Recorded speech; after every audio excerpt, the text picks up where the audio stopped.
자, 이제 오비탈이라고 하는 것으로 들어가기 위한 이제 첫 번째 관문입니다. 바로 이제 양자역학이라고 하는 것에 대한 가장 중요한 토대를 세운 사람이 바로 슈레딩거라고 하는 물리학자입니다. 독일 사람인가 그런데 아마 유태인이셨을 거예요. 내가 애매한데. 그래서 말년에는 미국으로 그 뭐냐면 망명을 하십니다. 이분이 활동하실 때가 세계제 2차 대전 그 언저리라서 독일에 있다가 히틀러 때문에 미국으로 망명을 하는. 예, 뭐 그래서 이제 독일의 그 자연과학 기술들이 다 미국으로 이전되는 뭐 그런 뭐 게 있었죠. 그래서 이제 인양반도 하여튼 이런 업적으로 노벨상을 받습니다. 굉장히 유명하신 분인데, 자, 인양반이 어떤 독특한 생각을 해요. 독특한 생각. 여기 이제 그 영어로 인투이션이라고 써놨죠. 인투이션. 인투이션 우리말로? 인투이션 우리말로? 직관. 직관. 자, 직관이라고 하는 건 뭐냐면 이게 뭔가 논리적으로 100% 설명되지는 않아도 혹은 뭐 수학적으로 잘 증명되는 건 아니어도 왠지 그럴 것 같은 거 뭐 이런 거 있잖아요. 그런 걸 직관이라고 하죠. 사실 직관은 하늘에서 뚝 떨어지는 거예요. 진짜로 열심히 노력할 때 생기는 거예요. 노력할 때 생기는 거예요. 뚝 떨어지는 거 아니에요. 무슨 말인지 알겠어요? 하늘에 뚝 떨어진다고 직관이? 그럼 뭐 3살짜리 애 데려다가 뭐 2천억짜리 프로젝트 시키죠. 그럴 순 없잖아요. 무슨 말인지 알겠어요? 그 비싼 프로젝트는 그리고 훌륭한 연구자는 다 열심히 노력해서 하겠다는 사람들이잖아요. 그러니까 아무것도 없는 상태에서 뭐가 탁 이런 건 없어요. 그런 건 불가능해요. 아시겠어요? 그러니까 열심히 노력하다가 보면 그 분야에서 뭔가 탁 하고 아이디어가 떠오르는 거지. 아무 생각 없는 사람한테는 어떤 아이디어가 떠오르지 않아요. 아시겠죠? 그래서 항상 하여튼 그렇다. 여하튼 그래서 이제 이 슈레딩거라는 사람이 이제 어떤 생각을 했냐면 전자. 왜 하필 수없이 많은 입자 중에서 전자? 바로 가장 간단하니까. 저 전자의 원자핵까지 있으면 뭐예요? 전자의 원자핵까지 있으면 원자가 되죠. 그런 원자가 또 여러 개 모여 있으면 또 뭐라고 해요? 분자가 되잖아요. 그런 식으로 더 복잡한 분자도 있지만 당연히 복잡할수록 수리적으로 힘들어지겠죠. 그래서 이제 우선 생각은 단순화해서 가장 간단한 입자 전자. 그리고 그 전자가 하필 또 원디 1차원. 그냥 요 수직선 무슨 말인지 알겠어요? 이 수직선 상에서 이 전자가 왔다리 갔다리 하는 이런 상황을 한번 생각해 보자 이런 얘기죠. 그럼 이것도 왜 1차원이냐? 차원은 2차원도 있고 3차원도 있고 그 외에 다차원도 있겠지만 왜 하필 1차원만 생각을 하느냐? 차원이 작을수록 변수가 많아져요, 변수가 작아져요? 그 변수가 최소가 될 거 아니야.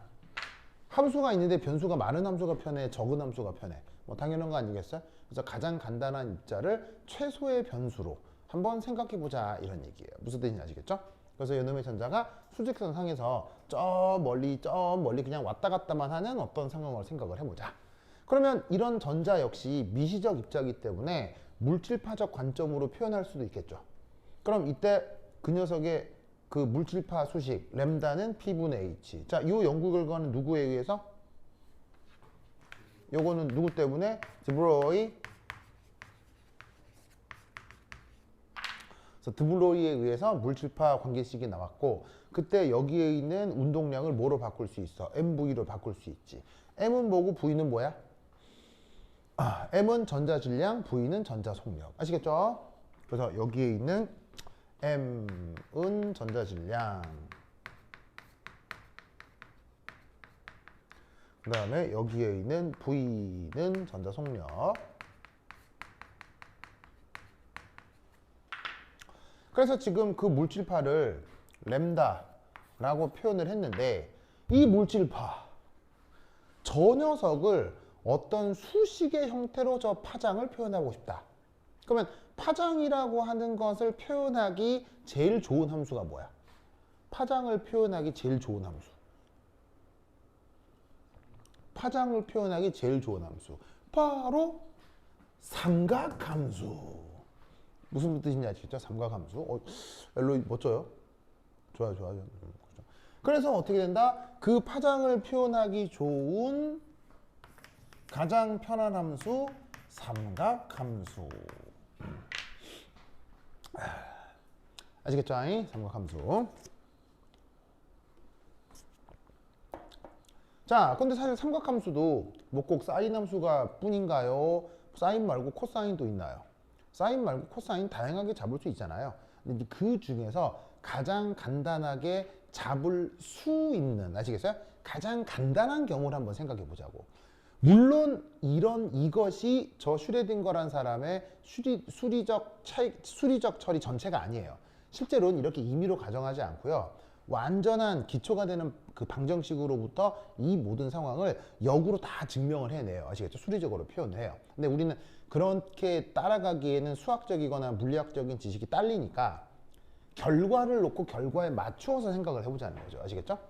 그래서 어쨌건 물질 파장 램다를 표현해야 되는데 가장 편하게 표현할 수 있는 삼각함수는 사인 함수니까 사인 함수를 도입하면은 이 수식으로부터 이 파장 램다를 편하게 표현할 수 있겠구나 라고 생각할 수 있는 거예요. 그럼 이때 난데없이 도입한 이 난데없이 도입한 이 삼각함수 한번 생각을 해보면, 자, 이런 식으로 Y축이 있고 X축이 있다고 했을 때 X축을 만약에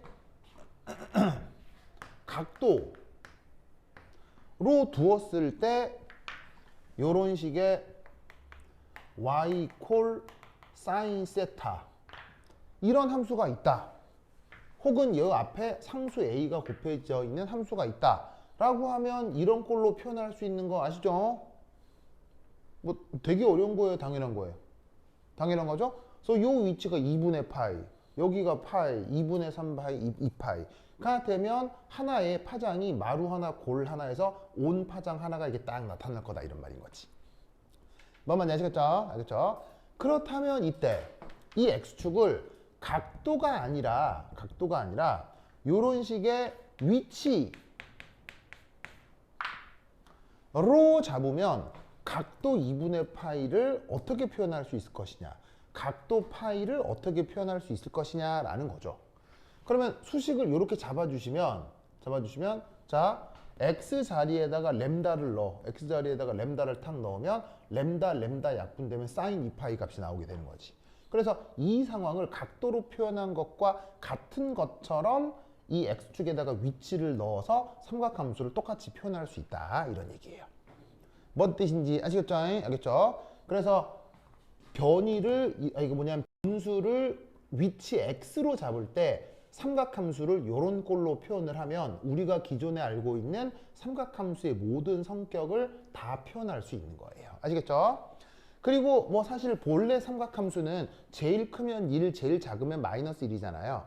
근데 거기에다가 a를 곱해서 진폭이 a다 라고 지금 규정을 하고 있는 거죠. 아시겠죠?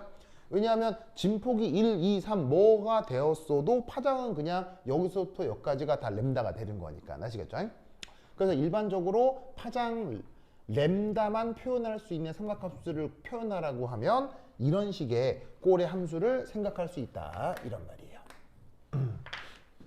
아시겠죠? 자, 그래서 저런 식으로 함수를 하나 도입을 했어요. 그래서 그 함수의 성격이 어떤지 한번 살펴보고 싶어요. 그래서 그 함수의 성격을 알기 위해서 그 변수로 한번 미분해 보았어요. 아시겠죠? 그러면 여러분 아시다시피 사인 함수 미분하면 뭐로 바뀌죠? 코사인으로 바뀌죠. 그리고 그 변수 앞에 붙어있는 상수가 한 번씩 덜렁 이렇게 나오죠? 무슨 말인지 알겠죠? 그래서 사인 함수로 잡았으니까 한 번 미분하니 코사인이 되는구나. 호호호, 한 번 더 미분해 볼까? x로 한 번 더 미분을 했어요. 알겠죠? 미분을 했더니 코사인이 다시 뭐로 바뀌어요? 마이너스 사인으로 바뀌어요. 그죠? 그리고 변수 앞에 있는 상수가 한 번 더 덜렁 나오네요. 아시겠죠? 그런데 이때 여기에 있는 이거 보이세요? 이게 원래 내가 규정해 놓았던 이 삼각함수죠? 그래서 이 자리에다가 뭐를 집어넣어요? 원래 함수꼴이다.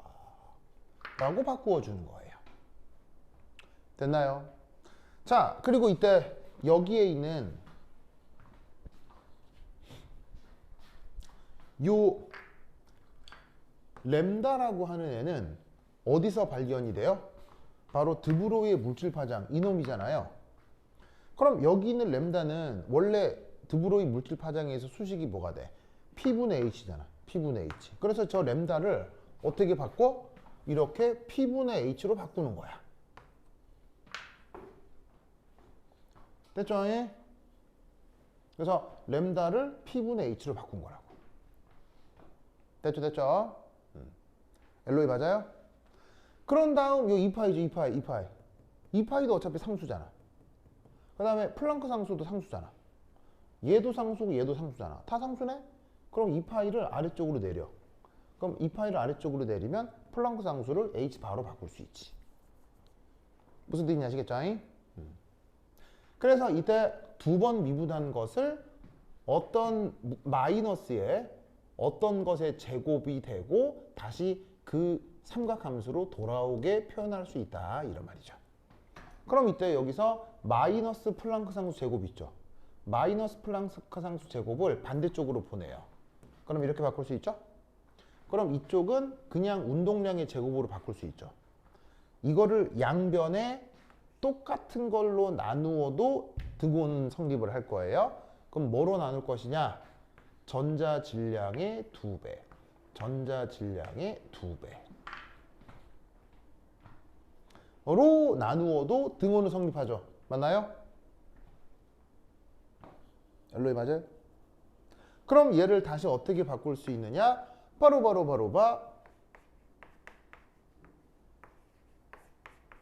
짜잔. 요런 표현으로 바꿀 수 있다 이런 말이지. 오, 그러면 요런 표현의 요론이 뭐냐? 요거 있죠? 얘를 뭐로 잡은 거예요? 요렇게 잡은 거죠. 그리고 EK라고 하면 뭐 줄임말이에요? EK는 뭐 줄임말이에요? 운동 에너지.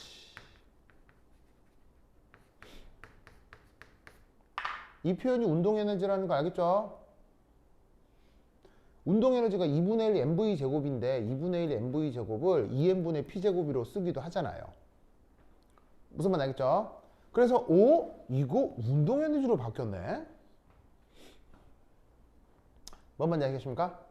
그럼 이때 여기서 원래 이 파이라고 하는 함수는 변수가 x였잖아요.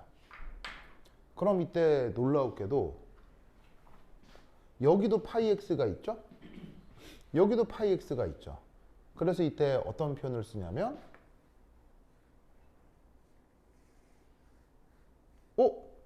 빨간색으로 이렇게 경계를 쳐놓은 부분하고 여기에 있는 운동 에너지가 시각적으로 대응이 된다고 생각하는 거예요. 시각적으로 대응이 된다고 생각한다. 그래서 이때 여기서 어떻게 생각을 하느냐? 마이너스 2me h바 제곱 d제곱 dx 제곱의 계산 방식은 운동 에너지를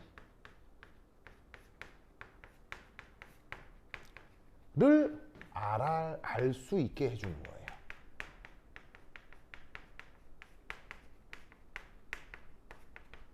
그래서 이때 얘를 뭐라고 부른다? 운동 에너지 연산자. 연산자를 영어로 오퍼레이터라고 합니다.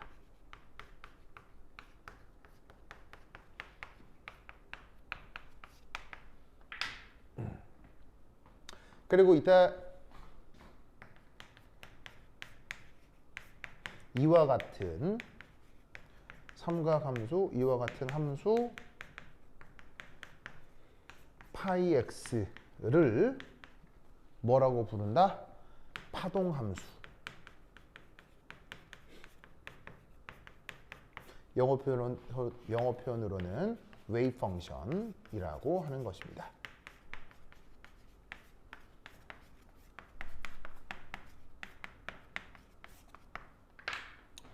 그래서 이런 꼴로 표현되는 역학 체계를 요걸 양자역학이라고 합니다. 아시겠죠? 물론 실제로는 아주 기본적인 토대로부터 이 결론까지 도달하게 되는 건데 지금은 사실 결론을 만들어 놓고 거기에서 이런 성격이 있다라고 사실은 결론을 대놓고 뭐냐면 과정을 만들어 놓은 거라고 보시면 돼요. 근데 이제 그럴 수밖에 없는 게 우리가 이제 아직 미분 방정식 같은 거를 능수능란하게 다룰 수 있는 건 아니기 때문에 양자역학이 어떤 느낌이 있는지를 알기 위해 이렇게라도 슬쩍 생각을 해보자는 거예요. 무슨 말인지 알겠죠? 그래서 이런 것들을 양자역학 그 중에서도 슈레딩거 방정식이라고 하고 오늘은 그것의 기초 과정을 생각해 본 거예요. 무슨 말인지 알겠죠? 그러면 여기에 이제 내용이 점점점 추가돼 붙겠죠? 그 내용부터 다음 시간에 해보도록 하겠습니다. 다음 시간이 일요일이죠. 다음 시간에 꼭꼭 오시기 바랍니다. 오케이, 됐다. 그럼 까지 다음 시간에 만나요. 안녕. 좋았어. 시마이 데스. 짜자자잔.